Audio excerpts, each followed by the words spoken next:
Every year, I give $220 to the Mormon Church. Not because I want to support the Mormon Church, or because I particularly believe in their ministry, but they own Ancestry.com, and I keep paying that membership every year without fail. Because I, like so many Americans, have this fascination with ancestry and genealogy.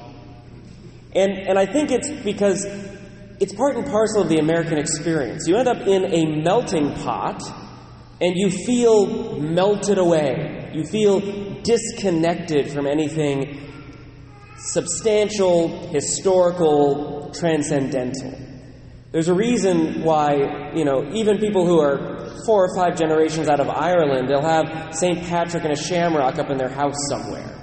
Or why, if you're from the Netherlands, maybe you have a pair of wooden shoes in your house. My family had both of those things.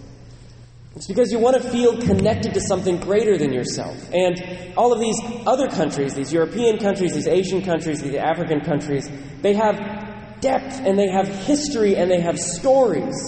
So when I say I'm American, I'm like, yeah, okay, I'm kind of blended in with everybody else.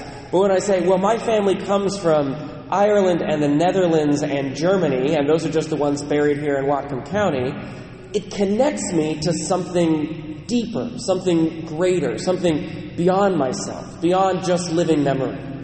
It roots me in something that feels profound. All of us have that desire to be part of something greater than ourselves. And family is a good way to find it. Ancestry is a good way to find it. But we're Catholic. There is something so much greater than ancestry and ethnicity here. What we are part of is worldwide. It covers not just one country, not just one culture. It covers the entire world and every era. We can trace ourselves back with Peter alone 2,000 years. And then we inherit from Judaism. So with them we can go back another 2,000 years. We can go back 4,000 years. In our scriptures we have the story of the first people and of the first things that happened on earth. We go back all the way to the beginning. And God has been working with our people from the beginning. God has been calling us from the beginning. And by uniting ourselves to this history of faith, this history of the people of God, we are part of the greatest story ever told, the most profound family you can be part of. The saints help us with that connection. They help us realize that we are something greater than ourselves. We're part of something greater than ourselves. When I think about the theology I had to study in seminary, just reading documents, even reading the Bible, I think about the fact that St. Thomas Aquinas read the same Bible. St. Augustine was converted by the same Bible. These two guys, the brightest minds that generation had to offer, they're reading the same things that I'm reading. Yes, I'm reading them, but Aquinas read Augustine too. And both of them read the Bible. And both of them were praying to the same God, Jesus Christ.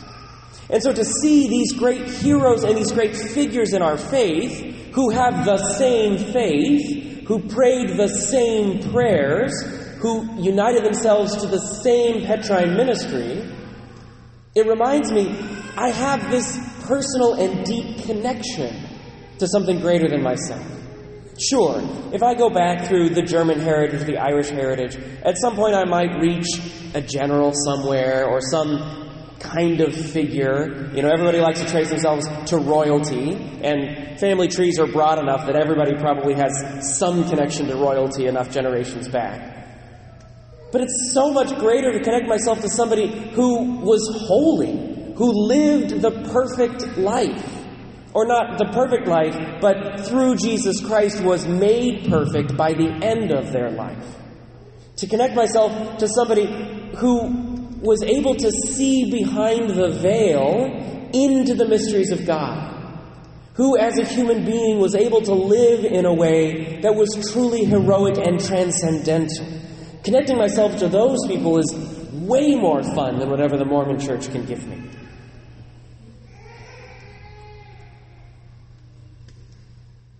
The other thing to remember about the saints is that they are a living presence in our lives. Again, connecting myself through ancestry is fun. And like I mentioned, I have great-great-great-grandparents buried here in Whatcom County. They're the first immigrants in that branch of the family. They came here to Ferndale. I'll visit their graves. I'll pray for their souls. And tomorrow, November 2nd, a special day to pray for their souls. But the saints are named by the church specifically as intercessors, which means that the saints know your name. They know who you are. They know what you need. And they are bringing all of your needs to the Father because they know Him personally. We don't celebrate the saints just because their stories are fascinating, just because their lives are inspirational. We celebrate the saints today because we need their prayers and because they are praying for us every day of our lives, and we need at least one day to thank them for that. The fact that they would spend their eternity in the presence of God thinking about you is ludicrous. I'm not worthy of their thoughts or their attention. It's humbling to think that Augustine and Aquinas both know my name, that Catherine of Siena has prayed for my needs. But they have. That's what they do. You're connected to a living tradition. These heroes of our faith are active in your individual lives. They look over you every day. The final question we might ask is, why? Why do they care about us? Why do they look after us? How can we even say that we're connected to them? Baptism is an adoption. Through baptism, you are made children of God. And we use that phrase, children of God, so much that it loses its meaning. But you need to think in terms of an adoptive family. When somebody adopts a child, that legally has incredible connotations. That child is now an equal member of that family. And if you want to go back a couple generations, what really mattered, with equal rights to the inheritance, with the property of the family. That child is on par with any biological children that are members of the family. Adoption is a big thing. So when we say that through baptism you are adopted into the family of God, we mean very seriously that you are children of God, co-heirs with the Son of God, co-heirs with Jesus Christ. The saints also adopted into the family of God, which means the saints are truly, not just analogically, truly your siblings in the faith. They are your brothers and sisters in the family of God. The reason they know your name and they care about you and they pray for you is because you're their little brothers and their little sisters. And that's what older siblings do. As the younger siblings grow up, the older siblings try to look after them, try to lead them in the right direction. Sometimes have to intercede with their parents if their parents don't quite get it. God always gets it, but the analogy holds pretty well. These saints are members of your family, the family of God, the family of faith. They take ownership of you. They are so happy to pray for you. And they are so happy that you are here today, asking again for their prayers, so that they can continue to work for your good. They're so happy that you're here today praising God, that He would include the saints in His providence, in His eternal plan, that they should be necessary somehow in the way He has ordained the church. Praise God for the faith, and praise God for the saints.